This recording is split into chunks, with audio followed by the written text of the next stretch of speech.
Magandang araw, mga kapatid, mga kamasdan. Ngayon, ibahagi ko sa inyo ang aking kalaman sa karunungang lihim.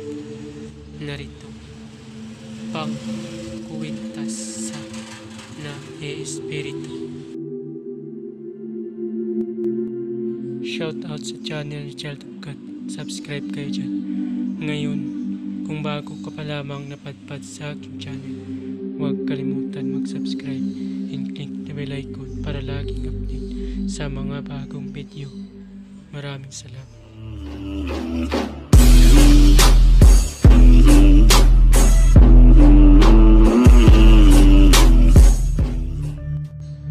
Pamilin, malin at pagkaingatan ang bawat ibinabahagi ko sa YouTube channel na ito. Ang kapangyarihan na nakapaloob dito ay lubang maiwaga. Gamitin lamang sa kabutihan at pagganap ng kalooban ng Diyos. Maging huwaran at laging isa puso't isipan ang itong layunin na ito. Una, isabuhay ang apat na gintong sinimulan. Maka-Diyos, makabayan, at makatao, makakalikasan. Pangalawa, isagawa ang pag-ibig sa Diyos, pananampalataya at pag-asa sa pamagitan ng tiyaga. Pangatlo, isakatuparan ang kabutihan, katuwiran, kalinisan, katotohanan, kadalisayan, kaliwanagan, at kababaan ng kalooban.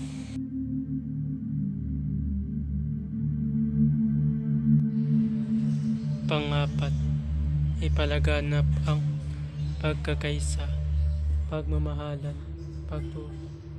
pagtulong sa kapwa, pagmimisyon, paglilinis ng sarili, at pagbabago na paunlad. Panglima, magkaroon ng pagkagalangan, pag-unawaan at pagmamahalan sa isa't isa bilang mga kapatid at kapwa-tao. Panganim, maging dakila sa isip, sa salita at gawa para sa Diyos, sa bayan at tao. Pangpito, ipagpatibay ang kautusan ng Diyos, tumulong sa pagpapaunlad ng katauhan ng bawat kasapi ng samahan, at tumupad sa adhikain ng Diyos sa tao. Sa pamamagitan ng pagsunod sa mga layuning ito, ang isang naghahanap sa Diyos ay makakasumpong sa Kanya at hindi pagkakaitan ng Kanyang liwanag.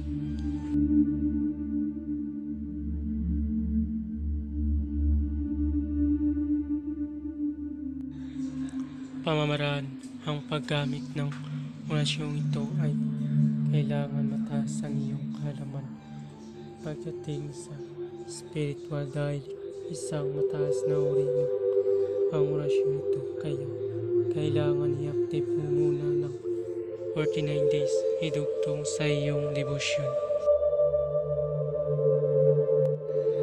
Para saan nga ba kapag i-active mo ang orasyon?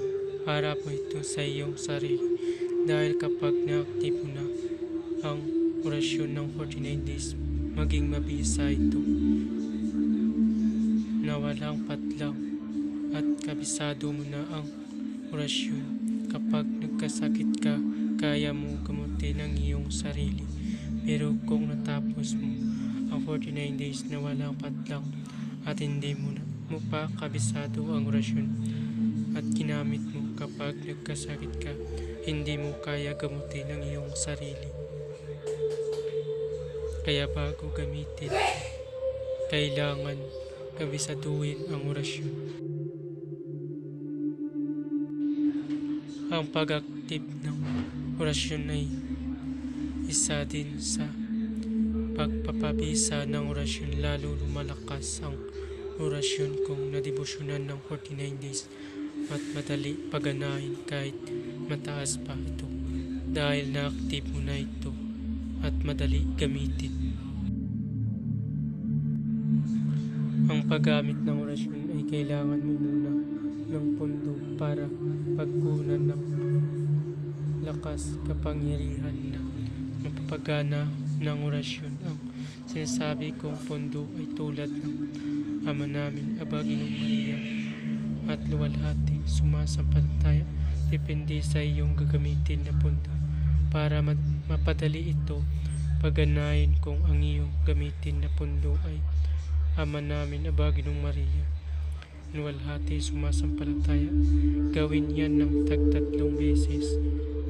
Ulitin ang Ama namin, Aba, Ginoong Maria hanggang sa sumasampalataya. Usalin yan ng 3 beses bawat pundo. Narito ang orasyon. Adak, bar, hatboy, ahat, bat, hatoy, T, W, M, S, H, period, S, H, period, G, S, H, period, G, H, S, K, period, Ebra, bar, saburdok, ba, mandok, bat, sama, uwi, T, W, M, S, S, H, period, H, S, H, period, G, S, H, period, G, S, H, K, Ebra, adak, bar, hatway, beshmil, marbil, kishmil, ma-arbil, marbil, masyar, mora, lartibal, kepshin, amin, sila, amin, sila, amin, sila. Ulitin ng 2 beses. Hadak, bar, hatboy, hahat, bat, hatboy. T, W, M, S, H, period, G, S, H, period, G, H, S, K, period, Ebra, bar, saburdok, ba, mandok, bat, sama, uwi, T, W, M, S, S, H, period, S, H, period, G, S, H, period, G, S, H, K, Ebra, adak, bar, hatboy, period, bishmim, marbil, gishmim, ma-arbel, marbil, mashar, mura, lartibal, kepshin, amin, sila, amin, sila, amin, sila.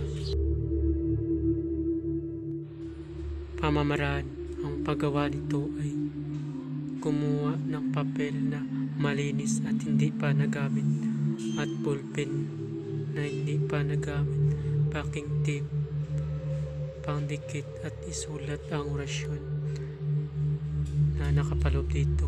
Pagkatapos isulat ay magtirik ng 3 kandila at ilagay ang gamit sa harapan ng kandila at magdasal. Pagkatapos magdasal at nausal mo na ang orasyon, ihihip mo sa papel ang sinulatan ng orasyon at balutin at lagyan ng packing tape at dalhin araw-araw.